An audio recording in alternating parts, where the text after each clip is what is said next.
Life is like water that flows from place to place, and I can create a ripple in that water by how I touch life.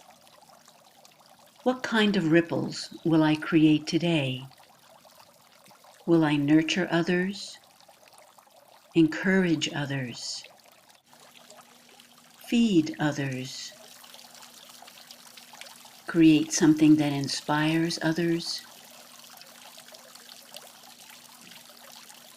Laugh and communicate with others, play with others, help someone hold on.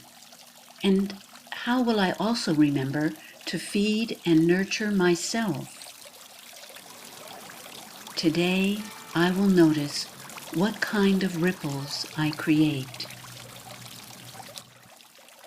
May life flow through me in a way that blesses everyone I meet.